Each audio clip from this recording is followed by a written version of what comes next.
Prime Success for Better Future. ನಮಸ್ಕಾರ. ಕನ್ನಡ ಎಂದರೆ ಅದೊಂದು ಶಕ್ತಿ.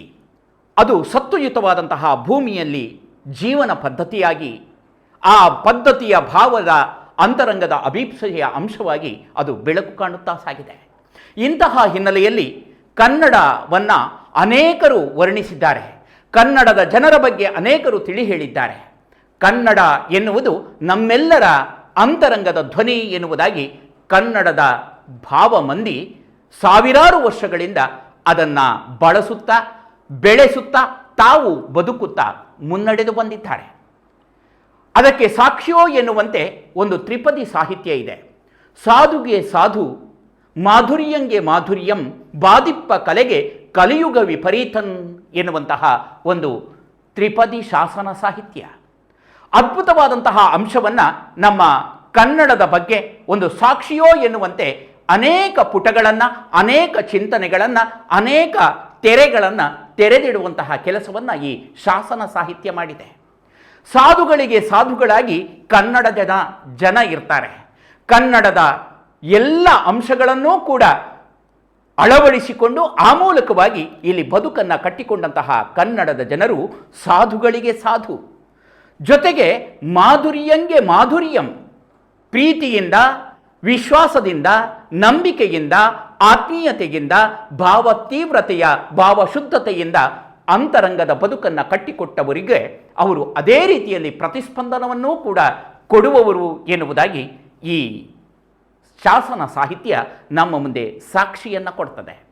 ಆದ್ದರಿಂದ ಸಾಧುಗೆ ಸಾಧು, ಮಾಧುರ್ಯಂಗೆ ಮಾಧುರ್ಯಂ, ಬಾದಿಪ್ಪ ಕಲೆಗೆ ಕಲಿಯುಗ ವಿಪರೀತನ್, ಪರಾಕ್ರಮಿಗಳೂ ಕೂಡ ಆಗಿದ್ದರು.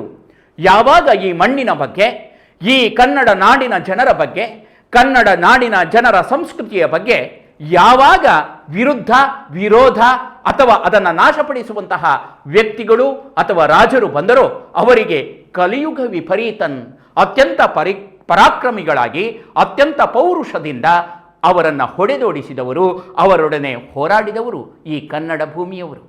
ಇಂತಹ ಹಿನ್ನೆಲೆಯಲ್ಲಿ ನಾವು ಕಾಣಬೇಕಾದ್ದು ಕನ್ನಡವನ್ನು, ಕನ್ನಡ ನೆಲವನ್ನು. ಈ ಸಂದರ್ಭದಲ್ಲೊಂದು ಮಾತು ನೆನಪಾಗ್ತದೆ. ದತ್ತಾತ್ರೇಯ ರಾಮಚಂದ್ರ ಬೇಂದ್ರೆಯವರು ಯಾವುದೋ ಒಂದು ಸಮಾರಂಭದಲ್ಲಿ ಅವರನ್ನು ಯಾರೋ ಪ್ರಶ್ನಿಸಿದ್ರಂತೆ, ಜಗತ್ತಿನ ಅತ್ಯಂತ ಶ್ರೇಷ್ಠವಾದಂತಹ ಭಾಷೆ ಯಾವುದು ಎನ್ನುವುದಾಗಿ. ಆಗ ಅವರು ಹೇಳಿದ್ರಂತೆ, ಅದು ಕನ್ನಡ ಭಾಷೆ ಎನ್ನುವುದಾಗಿ ಹೇಳಿದ್ರಂತೆ.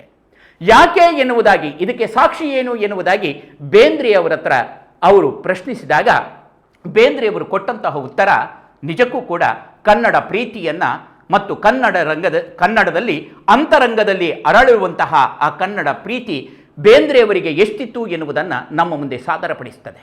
ಅವರು ಕೊಟ್ಟ ಉತ್ತರ ಇಷ್ಟೇ: ಕನ್ನಡದ ಕಣ್ಣು ಕಾದಿಂದ ಆರಂಭ ಆಗ್ತದೆ, ಕನ್ನಡದ ಕಿವಿ ಅರ್ಥಾತ್ ಕಾದಿಂದ ಆರಂಭ ಆಗ್ತದೆ, ಕನ್ನಡದ ಜನರ ಕಾಲು ಕಾ ಅಕ್ಷರದಿಂದ ಆರಂಭ ಆಗ್ತದೆ, ಕನ್ನಡ ಜನರ ಕೈ ಕಾ ಅಕ್ಷರದಿಂದ ಆರಂಭ ಆಗ್ತದೆ, ಕನ್ನಡದ ಧ್ವನಿ ಕಂಠ ಕಾ ಅಕ್ಷರದಿಂದ ಆರಂಭ ಆಗ್ತದೆ. ಈ ಎಲ್ಲ ಶಬ್ದಗಳನ್ನು ಕಾ ಕಾ ಕಾ ಎನ್ನುವಂತಹ ಅಕ್ಷರದಿಂದ ಆರಂಭ ಆಗ್ತದೆ. ಆದ್ದರಿಂದ ಅತ್ಯಂತ ಶ್ರೇಷ್ಠವಾದಂತಹ ಭಾಷೆ ಅದು ಕನ್ನಡ ಎನ್ನುವುದಾಗಿ ಬೇಂದ್ರೆಯವರು ಹೇಳಿದ್ರಂತೆ. ಇಂತಹ ಅಪೂರ್ವ ಮಾಹಿತಿಗಳ ಜೊತೆಗೆ ನಿಮ್ಮ ಮುಂದೆ ಸದಾ ಇರ್ತೇನೆ. ಅಲ್ಲಿಯವರೆಗೆ ಪ್ರೀತಿಯ ನಮಸ್ಕಾರ. ಅಂದ ಹಾಗೆ ನಾನು ನಿಮ್ಮ ಪ್ರೀತಿಯ ಅಶ್ವಥ್ ಭಾರದ್ವಾಜ್ ಕಬ್ಬಿನಾಲೆ. ನಮಸ್ಕಾರ. Thanks for watching. For IAS, KAS, banking, all competitive exams, recorded lectures and courses, download Prime Success app from Google's Play Store. Subscribe to our YouTube channel for more such videos.